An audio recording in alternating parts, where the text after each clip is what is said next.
ಈಗ 2.5 ವರ್ಷ ಪೂರ್ಣ ಆಯ್ತು. ಅದ್ರ ಜೊತೆಗೆ ಅರಸೋರ ದಾಖಲೆ ಮುಗಿದಾಯ್ತು. ಸಚಿವ ಸಂಪುಟ ಪುನರಚನೆ ಆಗುತ್ತೆ ಅನ್ನೋ ಸಂದರ್ಭದಲ್ಲಿ ನೀವು ಡೆಲ್ಲಿಗೆ ಹೋಗಿದ್ರಿ ಸಚಿವರಾಗಬೇಕು ಅನ್ನೋ ಆಸೆಯಿಂದ. ಈಗೇನಾದ್ರೂ ಸಚಿವರಾಗೋ ಆಸೆಯನ್ನ ವ್ಯಕ್ತಪಡಿಸ್ತೀರಾ ಸರ್? ಖಂಡಿತ ಅಲ್ವಾ, ನಮ್ಗೆ ಆಸೆ ಇಲ್ವಾ? ನೀವು ಪ್ರಮೋಷನ್ ಕೇಳಲ್ವಾ ನಿಮ್ಮಿದ್ರಲ್ಲಿ? ಈಗ ನೀವು ನಿಮ್ಮ ವೃತ್ತಿನಲ್ಲಿ ಪ್ರಮೋಷನ್ ಕೇಳಲ್ವಾ ನಿಮ್ಮ ಹೈಕಮಾಂಡ್ನ? ಹಂಗೆ ನಮಗೂ ಕೂಡ ಡೆಲ್ಲಿಗೆ ಹೋಗೋ ಅವಶ್ಯಕತೆ ಏನಿಲ್ಲ. ಹೈಕಮಾಂಡ್ ಎಲ್ಲ ಇಲ್ಲೇ ಇದೆಯಲ್ಲ, ಇಲ್ಲೇ ಸಾಧಕ ಬಾಧಕ ಚರ್ಚೆಗಳು ಮಾಡ್ತಕ್ಕಂಥದ್ದು. ಅದರಿಂದ ನಿಮ್ಗೆ ಪ್ರಮೋಷನ್ ಬಯಸ್ದಾಗ ನಾವು ಪ್ರಮೋಷನ್ ಬಯಸ್ತೇವೆ.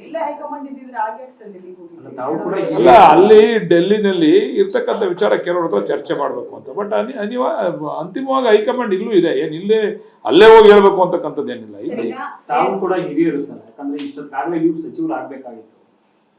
ಆ ನಿರೀಕ್ಷೆಯಲ್ಲಿ ಕೂಡ ಈ ಸಲ ಪರಿಗಣನೆ ಆಗುತ್ತೆ. ಏನೋ ನಿಮ್ಮೆಲ್ಲರ ಬಾಯ ಆಶೀರ್ವಾದದಿಂದ ಆಗ್ಬೋದು ಅಂತ ಅನ್ಕೊಂಡಿದ್ದೀನಿ. ಈಗ 2.5 ವರ್ಷದ ಬಳಿಕ ಒಂದೊಂದು ದಿನನೂ ಕೂಡ ಇಂಪಾರ್ಟೆಂಟ್ ಆಗುತ್ತೆ. ಸಚಿವ ಸ್ಥಾನ ಹೆಂಗೆ ಇಂಪಾರ್ಟೆಂಟ್ ಆಯ್ತದೆ? 2.5 ವರ್ಷ ತಾವು ಆಡಳಿತವನ್ನ ಕ್ಷೇತ್ರ ಜನತೆ ಕೊಡಬೇಕು ಅಂತ. ಎಲ್ಲೋ ಒಂದ್ ಕಡೆ ನವೆಂಬರ್ ಆಗುತ್ತೆ ಅಂದ್ರು, ಡಿಸೆಂಬರ್ ಅಂದ್ರು, ಈಗ ಜಾನ್ವರಿ ಬಂದಿದೆ. ಸೊ ತೀರಾ ತಡ ಆಯ್ತು. ನಾನು ನಿಮ್ಮಲ್ಲಿ ಮನವಿ ಮಾಡ್ತೀನಿ, ಇವೆಲ್ಲಾನು ನಮ್ಮ ವ್ಯಾಪ್ತಿಗೆ ಬರ್ತಕ್ಕಂಥ ಉತ್ತರಗಳಲ್ಲ.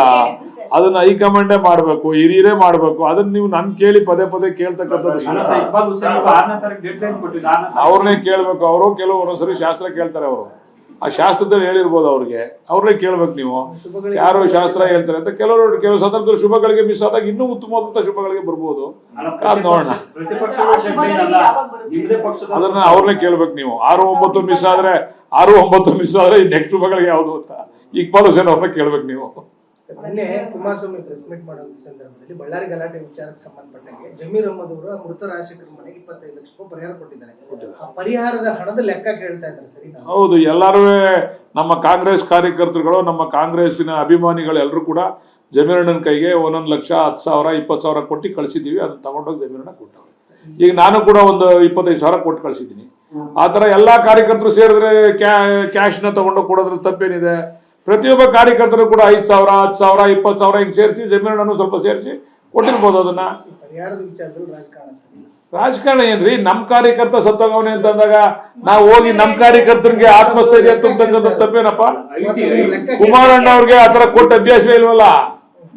ಆತರ ಕೊಟ್ಟವ್ರಿಗೆ ಅಭ್ಯಾಸ ಇದ್ದಿದ್ರೆ, ಈಗ ಮೊನ್ನೆ ಇದರಲ್ಲಿ ಎಲ್ಲಿ ಆಕ್ಸಿಡೆಂಟ್ ಆಯ್ತು ಹಾಸನದಲ್ಲಿ, ಅದ್ಯಾವುದೋ ಗಣೇಶೋತ್ಸವ ಸಂದರ್ಭದಲ್ಲಿ ಹೋಗಿ ಕುಮಾರಸ್ವಾಮಿ ಅವ್ರು ಯಾವ ತರ ಭೇಟಿ ಮಾಡಿ ಏನಾರು ಸ್ವಲ್ಪ ಸಹಾಯ ಮಾಡ್ಬಿಟ್ಟು ಬಂದ್ರ? ಅವ್ರಾಗ್ಲಿ ಅವ್ರ ಮಗ ಆಗ್ಲಿ ರಾಜ್ಯ ಅಧ್ಯಕ್ಷರು ಮಾಡಿದ್ರ? ಇಲ್ಲ ಅಲ್ವಾ? ಅದೆಲ್ಲ ಕೊಡ್ತಕ್ಕಂಥ ಹೃದಯ ಶ್ರೀಮಂತಿಕೆ ಇರೋರ್ನ ನೀವು ಪ್ರಶ್ನೆ ಮಾಡತಕ್ಕಂಥದ್ದು ಸೂಕ್ತ ಅಲ್ಲ. ನಾವ್ ಹೇಳಿಲ್ವಾ, ನಾವು 2,000 5,000 10,000 ಅಂತ ನಾವೆಲ್ಲ ಕಲೆಕ್ಟ್ ಮಾಡಿ ಕೊಟ್ಟಿದ್ದೀವಿ. 5,000 10,000, ನಾನು 25,000 ಕೊಟ್ಟೆ. ನಾನು 25,000 ಕೊಟ್ಟಿದ್ದೀನಿ ಜಮೀರನಿಗೆ. ಹಂಗೆ ಎಲ್ಲ ನಮ್ಮ ಕಾರ್ಯಕರ್ತರುಗಳು ಅವರು ಇವರೆಲ್ಲ 5,000 10,000 25,000, ಅದೇ 25 ಲಕ್ಷ ದೊಡ್ಡದೇನಲ್ವಲ್ಲ. ಜನಾರ್ದನ್ ರೆಡ್ಡಿ ಅವ್ರ ಮನೆಯಲ್ಲಿ ಸರ್ ದೊಣ್ಣೆಗಳನ್ನೆಲ್ಲ ಶೇಖರಣೆ ಮಾಡಿಟ್ಕೊಂಡಿರ್ತಕ್ಕಂಥ ವಿಡಿಯೋಗಳು ತುಂಬಾ ವೈರಲ್ ಆಗಿದೆ. ಆಕ್ಚುಲಿ ಅವ್ರು ಪ್ರೀ ಪ್ಲಾನ್ ಮಾಡ್ಕೊಂಡ್ರೆ ಈ ರೀತಿ ಗಲಾಟೆಗಳು ಎಬ್ಬಿಸ್ಬೇಕಾ ಅಂತ. ಅದನ್ನ ನೀವು ಕುಮಾರಸ್ವಾಮಿ ಅವ್ರನ್ನ ಕೇಳಬೇಕು. ಸರ್ ದೊಣ್ಣೆ ಯಾಕೆ ಹೋಯ್ತು ಅವ್ರ ಮನೆಯಲ್ಲಿ, ಜನಾರ್ದನ್ ರೆಡ್ಡಿ ಮನೆಯಲ್ಲಿ ಅಂತ. ಕುಮಾರಸ್ವಾಮಿ ಅವ್ರು ಹಿಂಗೆ ಏನೇನೋ ಮಾತಾಡ್ತಾರಲ್ಲ, ಅವ್ರನ್ನ ಪ್ರಶ್ನೆ ಮಾಡ್ಬೇಕು ನೀವು. ದೊಣ್ಣೆ ಯಾಕೆ ಹೋಯ್ತು, ಖಾರದ ಪುಡಿ ಯಾಕೆ ಹೋಯ್ತು? ಈಗ ಗಲಾಟೆ ಆಗಲ್ಲ ಅನ್ನೋಂಥ ವಿಚಾರ ಇದ್ದಿದ್ರೆ ಯಾಕೆ ಇವರೆಲ್ಲ ಜನಗಳನ್ನ ಸೇರಿಸ್ಕೊಂಡು ದೊಣ್ಣೆ ಖಾರದ ಪುಡಿ ಎಲ್ಲ ಇಟ್ಕೊಂಡು ರೆಡಿ ಆಗ್ತಿದ್ರು? ಅಂದ್ರೆ ಇದು ಪ್ರೀ ಪ್ಲಾನ್ಡ್ ಅಲ್ವಾ? ಇವತ್ತು ನಮ್ಮ ಕಾರ್ಯಕರ್ತ ಕೊಲೆ ಆಗೋದಕ್ಕೂ ಕೂಡ ಅವರೇ ಪ್ರಮುಖವಾದಂತ ಕಾರಣಕರ್ತರಲ್ವಾ? ಅದು ತನಿಖೆ ಆಗ್ತದೆ.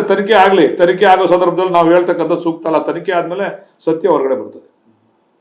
ಕಾಂಗ್ರೆಸ್ ಅವರ ಪಾಪದ ಕೂಡ ತುಂಬಿದೆ, ಕಾನೂನು ಸುವ್ಯವಸ್ಥೆ ಹಾಳಾಗಿದೆ ಅನ್ನೋದು ಕುಮಾರಸ್ವಾಮಿ ಅವರ ಆರೋಪ. ಪಾಪ ಇನ್ನೇನು ವಿರೋಧ ಪಕ್ಷದಲ್ಲಿ ಇದ್ಕೊಂಡು ಇನ್ನೇನು ಹೇಳ್ಬೇಕು ಅವರು? ಕಾಂಗ್ರೆಸ್ ಬಹಳ ಚೆನ್ನಾಗಿ ನಡೀತಾ ಇದೆ, ಸಿದ್ದರಾಮಯ್ಯ ಚೆನ್ನಾಗಿ ಮಾಡ್ತಾರೆ ಅಂತ ಹೇಳ್ತಾರ? ಅವ್ರ ಸ್ಟೇಟ್ಮೆಂಟ್ ಅವೆಲ್ಲ ರೆಡಿಮೇಡ್ ಸ್ಟೇಟ್ಮೆಂಟ್ಗಳು. ಆ ರೆಡಿಮೇಡ್ ಸ್ಟೇಟ್ಮೆಂಟ್ಗಳನ್ನ ಅವಾಗ ಅವರ ನುಡಿಮುತ್ತುಗಳನ್ನ ಕುಮಾರಣ್ಣ ಅವರು ಉದುರಿಸ್ತಾ ಇರ್ತಾರೆ. ಸರ್, ಆಮೇಲೆ ಈ ಸುರ್ಜೇವಾಲಾ ಅವರು ರಾಜ್ಯ ರಾಜಕಾರಣದಿಂದ ಒಂದು ಸ್ವಲ್ಪ ದೂರ ಹೊರಡ್ಬಿಟ್ಟಿದ್ದಾರೆ ಸರ್. ಎಲ್ಲೂ ಕಾಣ್ತಿಲ್ಲ. ಇತ್ತೀಚೆಗೆ ಬೆಂಗಳೂರು ಬರೋದು, ರಾಜ್ಯಕ್ಕೆ ಬರೋದು ಕೂಡ ತೀರಾ ಕಡಿಮೆ ಆಗ್ಬಿಟ್ಟಿದೆ.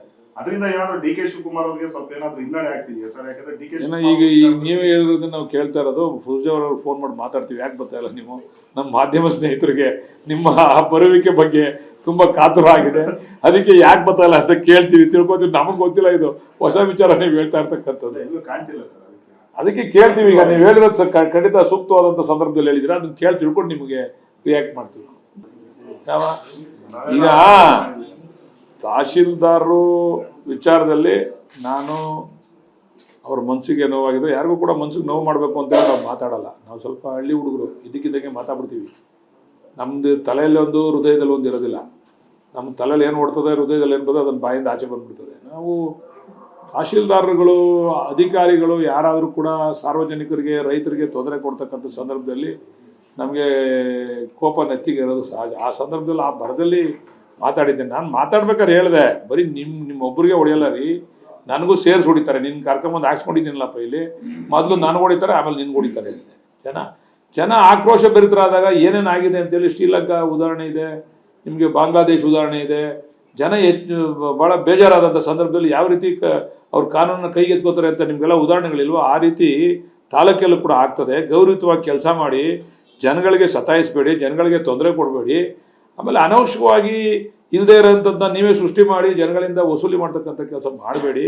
ದಯಮಾಡಿ ಇಂಥವೆಲ್ಲ ಸರಿಯಾದ ರೀತಿಯಲ್ಲಿ ಮಾಡ್ಕೊಂಡು ಹೋಗಿ ಅಂತ ಹೇಳತಕ್ಕಂಥ ಸಂದರ್ಭದಲ್ಲಿ ಕೋಪ ಹತ್ತಿ ಹೇಳಿದ್ದೀನಿ. ಅದೇನಾದ್ರು ಅವ್ರ ಮನಸ್ಸುಗಳಿಗೆ ನೋವಾಗಿದ್ರೆ ಅದನ್ನು ವಾಪಸ್ ತಗೋತೀನಿ ಅಂತಕ್ಕಂಥದ್ದನ್ನು ಕೂಡ ಹೇಳಿದ್ದೀನಿ. ತಪ್ಪೇನಿಲ್ಲ ಅದರಲ್ಲಿ. Thank you sir. ಇವೆಲ್ಲ ಆಫ್ ಮಾಡ್ತೀರಾ? ಹೊಸ ವರ್ಷಕ್ಕೆ ಏನಾ ಸರ್ ಗುಡ್ ನ್ಯೂಸ್ ಏನಾದ್ರು ಹೈಕಮಾಂಡ್ ಏನಾದ್ರು ಬರುತ್ತಾ ಸರ್? ನಿರೀಕ್ಷೆ ಇದೆಯಾ ಸರ್ ನಿಮಗೆ? ಹೊಸ ವರ್ಷಕ್ಕೆ ಗುಡ್ ನ್ಯೂಸ್ ಕೊಡಲೇಬೇಕು. ಗುಡ್ ನ್ಯೂಸ್ ಬರ್ತದೆ, ಕಾಯ್ತಾ ಇದ್ವಿ.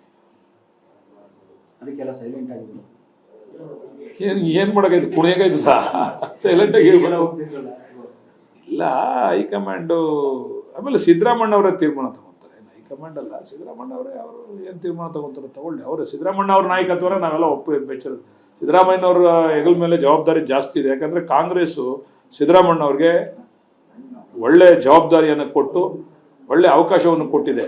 ಅದನ್ನು ಮುಂದಿನ ಪೀಳಿಗೆಗೆ ಕಾಂಗ್ರೆಸ್ಸನ್ನು ಬೆಳೆಸ್ತಕ್ಕಂಥದ್ದು ಸಿದ್ದರಾಮಣ್ಣವರು ಮಾಡಬೇಕು. ಮುಂದಿನ ಪೀಳಿಗೆಗೆ ನಾಯಕತ್ವವನ್ನು ಹುಟ್ಟಾಕ್ತಕ್ಕಂಥ ಕೆಲಸನ ಸಿದ್ದರಾಮಣ್ಣವರು ಮಾಡಬೇಕಲ್ವ? ಅವ್ರದ್ದು ಜವಾಬ್ದಾರಿ ಇದೆ. ನಾಯಕರಾದ್ಮೇಲೆ ಇನ್ನೊಬ್ಬ ನಾಯಕರನ್ನ ಹುಟ್ಟಾಕ್ತಕ್ಕಂಥದ್ದು ಮುಖ್ಯಮಂತ್ರಿಗಳ ಕೆಲಸ. ಮಾಡ್ತಾರೆ ಅಂತ ಆತ್ಮವಿಶ್ವಾಸ ಕೂಡ ಇದೆ.